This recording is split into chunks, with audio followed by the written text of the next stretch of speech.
नमस्ते बच्चों। आज मैं आप लोगों को क्लास 7 वसंत का पाठ रक्त और हमारा शरीर इसका मैं एमसीक्यू पढ़ाऊंगी, क्योंकि बच्चों इस बार आप लोगों को एमसीक्यू भी पूछे जाएंगे एग्जाम में। और इससे पहले आपके क्लास वसंत का बहुत सारे चैप्टर का मैं एमसीक्यू पढ़ा चुकी हूँ। बाल महाभारत में भी बहुत ही आसान रूप में बनाई हूँ। Full explanation, summary, question answer और हिंदी व्याकरण भी मैं पढ़ा चुकी हूँ। तो उन सबको देखने के लिए आप ऊपर दिए गए आई बटन पर क्लिक करके देख सकते हैं, या नीचे दिए गए डिस्क्रिप्शन बॉक्स में देख सकते हैं, या प्लेलिस्ट में जाकर देख सकते हैं।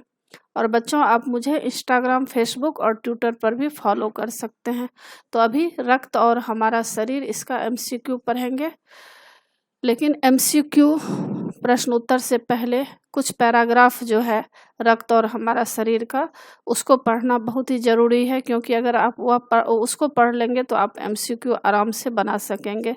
जैसे पहला है कि डॉक्टर दीदी सूक्ष्मदर्शी द्वारा एक स्लाइड की जांच कर रही थी। दीदी के इशारे से वह पास रखी एक कुर्सी पर बैठ गया। स्लाइड की जांच पूरी होने पर डॉक्टर दीदी ने साबुन से हाथ धोए और तौलिए से पोंछती हुई बोली, अनिल, दिव्या को एनीमिया है। चिंता की बात नहीं, कुछ दिन दवा लेगी तो ठीक हो जाएगी। तो इसके तहत देखिए एमसीक्यू क्या रहेगा। और दूसरा इसमें यह भी है कि देखने में रक्त लाल द्रव्य के समान दिखता है, किंतु इससे पहले ये भी है कि डॉक्टर दीदी सूक्ष्मदर्शी पर क्या कर रही थी। ख, स्लाइड की जांच के बाद डॉक्टर दीदी ने क्या किया।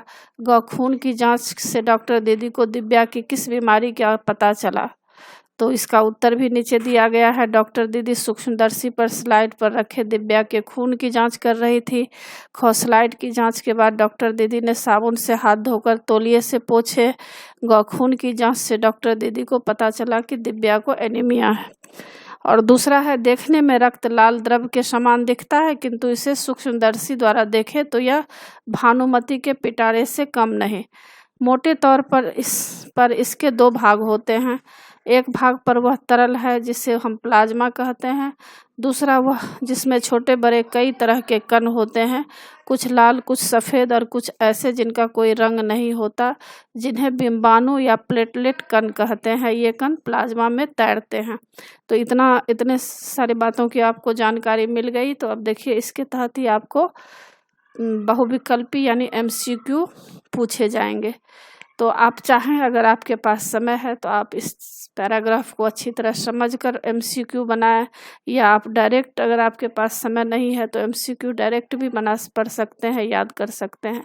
तो रक्त देखने में कैसा लगता है, इसका उत्तर है ख, लाल द्रव्य। दूसरा प्रश्न है, रक्त को कितने भागों में बांटा जा सकता है। इसका उत्तर है क, 2 भागों में। तीसरा प्रश्न है, प्लेटलेट कण कैसे होते हैं।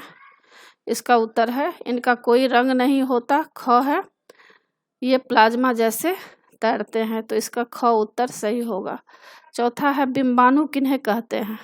इसका उत्तर है क, लाल, सफ़ेद व बिना रंग के कण। पांचवा प्रश्न है, प्लेटलेट कण कहाँ पाए जाते हैं। क, हृदय में, ख, गुर्दे में, ग, रक्त में, घ, पेट में। तो प्लेटलेट कण कहाँ पाए जाते हैं, इसका सही उत्तर है ग, रक्त में। अब तीसरा देखिए पैराग्राफ में क्या है, शरीर में हर समय नए कण बनते रहते हैं जो नष्ट कणों का स्थान ले लेते हैं। हड्डियों के बीच के भाग मज्जा में ऐसे बहुत से कारखाने होते हैं जो रक्त कणों के निर्माण कार्य में लगे रहते हैं। इनके लिए इन कारखानों को प्रोटीन, लौह तत्व और विटामिन रूपी कच्चे माल की जरूरत होती है। यह पौष्टिक आहार लेते हो, हरी सब्जी, फल, दूध, अंडा और गोश्त में ये सब तत्व उपयुक्त मात्रा में होते हैं। यदि कोई व्यक्ति उचित आहार ग्रहण नहीं करता है तो इन कारखानों को आवश्यकता अनुसार कच्चा माल नहीं मिल पाता। नतीजा यह होता है कि रक्त कण बन नहीं पाते, रक्त में इनकी कमी हो जाती है, और लाल कणों की इसी कमी को एनीमिया कहते हैं। तो अब देखिए इसके तहत कितने प्रश्न बनेंगे। और चौथा में भी है, ऐसी आपत्ति स्थिति के लिए ही ब्लड बैंक बनाए गए हैं।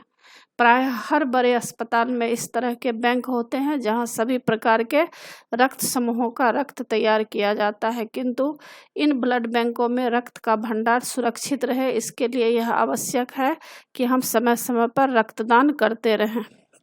अब इसके तहत MCQ बनेंगे। पहला प्रश्न है, ब्लड बैंक क्या होते हैं? क, जहाँ खून जमा किया जाता है। ख, जहाँ हर प्रकार के रक्त समूह का खून एकत्रित होता है। ग, जहाँ खून बनाने का कारखाना होता है। घ, उपयुक्त सभी। तो ब्लड बैंक क्या होते हैं? इसका उत्तर है ख, जहाँ हर प्रकार के रक्त समूहों का खून एकत्रित होता है। दूसरा प्रश्न है, ब्लड बैंक क्यों बनाए जाते हैं?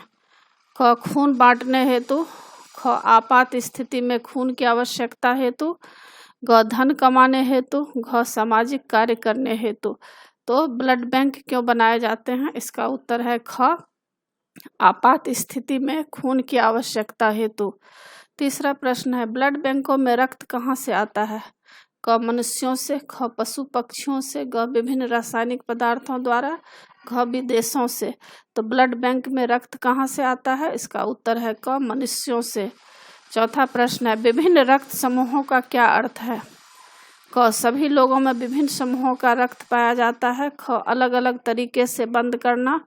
ग, रक्त को वर्गों में बांटना। घ, इनमें से कोई नहीं।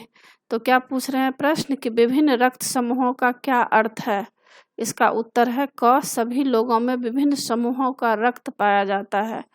पांचवा प्रश्न है, ब्लड बैंकों हेतु मनुष्यों का क्या कर्तव्य है?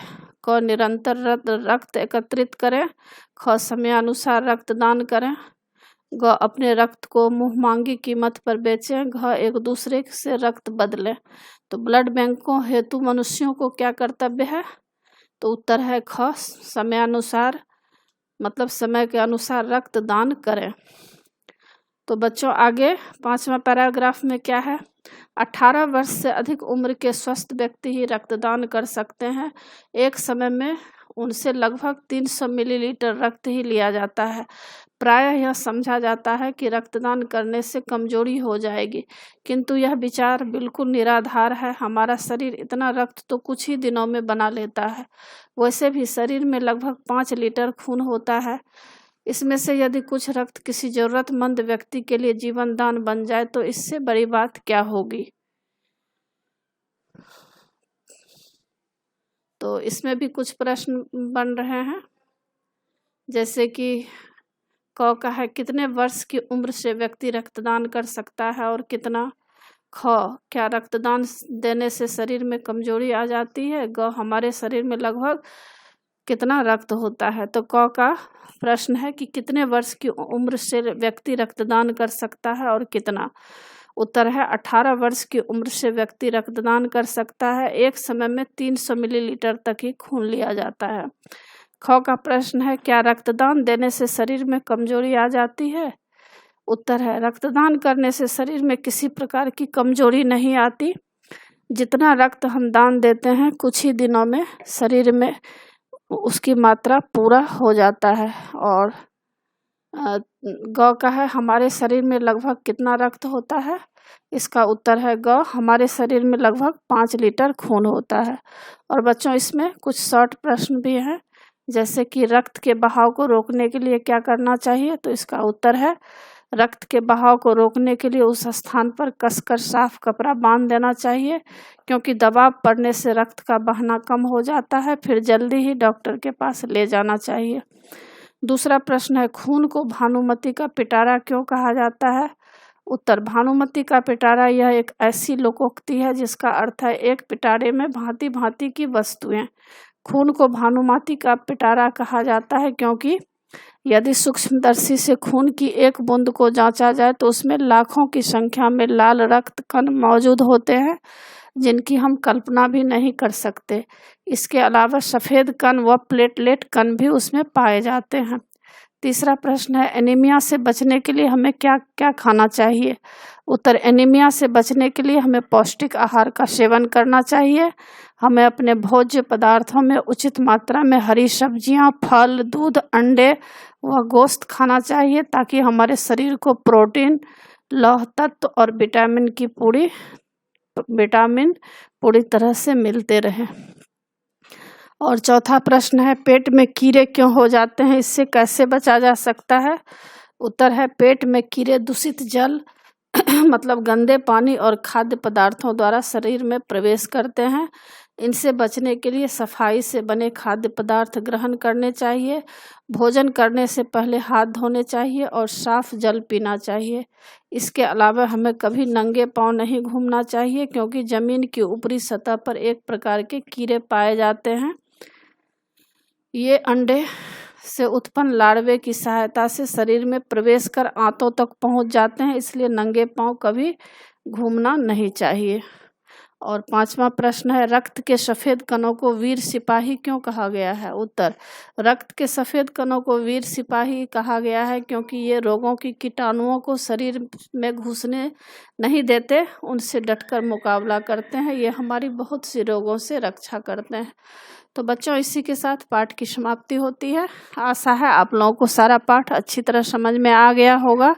एग्ज़ाम के लिए अच्छी तरह तैयार कर लीजिएगा। और बच्चों, मेरे चैनल देवज नागरी को ज़रूर सब्सक्राइब कीजिएगा और सब्सक्राइब के बगल में बेल आइकन बटन है, उसे क्लिक कीजिएगा, लाइक कीजिएगा और शेयर कीजिएगा। कमेंट्स ज़रूर कीजिएगा कि आपको यह पाठ कैसा लगा। नए पाठ के साथ फिर मैं मिलूँगी बच्चों। धन्यवाद।